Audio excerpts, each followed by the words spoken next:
And I would imagine those might also get replaced Usually the pins at would MPTC? be, usually the pins are long-term components. They will not get replaced that soon. Because what happens is the pins, once they put the wafer on the e-chuck, they remain hidden under the wafer throughout the plasma process. So the pins will get replaced once in 2 years, like the ESC. Oh, really? Interesting. Yes.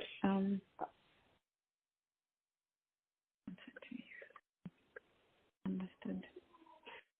It's just, the only reason why otherwise I wouldn't bring it up, but this gentleman that I was talking to, he was saying that those pins can also be made out of polyamides. That's why I was, thinking that's kind of interesting. That's actually an interesting question. I did not think they could be made out of polyamides because the polyamides are elastic materials. They have good tensile stress, but they are elastic fundamentally. Yeah. For instance, if you have ever looked at a shim or something, you would see that these things. But the polyamide, if you make the pins out of polyamides, they actually have to carry weight. They need to be able to hold the wafer. So I don't know if you can have that much strength in a in a pin for the wafer to rest on it. So there is two points to it.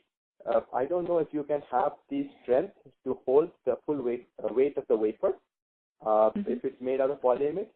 The second point would be these are made out of run-of-the-mill materials like metal materials or the run-of-the-mill alloys. What is the advantage of making them of polyamide? Because polyamide pins will be expensive, and these pins lie hidden under the wafer, behind the backside of the wafer in the ESC. They don't see the plasma. They maximum would go to a temperature of 100 C. And I know you have a question on polyamide temperature. I will get back to you. We will go through that when we go through the question. Polyamides are actually engineered to go up to very high temperatures. If you look at Kapton, minimum temperature Kapton can go to 200 to 250 C, 200 to 250 centigrade, and as high as 400 centigrade. So actually, Kapton, Surlex, these are all high temperature materials. Your ESC being made, the pins being made of polyamide hiding behind the wafer, not seeing plasma, doesn't kind of tap into the major characteristics of polyamide, which is A, they are heat resistant, B, they are chemical resistant. They don't get used up in plasma environment very easily. So being hidden behind the wafer in an ESC, both these characteristics are not used. So paying a premium for these characteristics that the polyamides have by using them for pins is A, I don't see the purpose of doing that because there will be an additional price associated with it.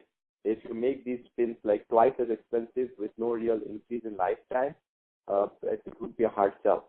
That's my perspective on it. But it's a fact. It's like it doesn't see the plasma fundamentally. Basically, it is hidden from the plasma inside the ESC. Once the wafer lands on the ESC, and then the process starts. Okay, that's good to have your perspective. So you think Kapton and Surlex can go up to 400 C? Actually, interesting or lucky fact. I actually got this. I was able to go to DuPont site, and I got a brochure which kind of walks you through, because you're interested in polyamide. This brochure kind of has a summary of properties of polyamide. It walks you through, what the electrical properties are, what is the, chemical properties and resistance. It walks you through mechanical properties, and it walks you through temperature for different kind of versions of polyamide. So I can send you that document so you can see the document and, you can actually know more about polyamide. And that will, help. I think I can email that to you. But this document says that,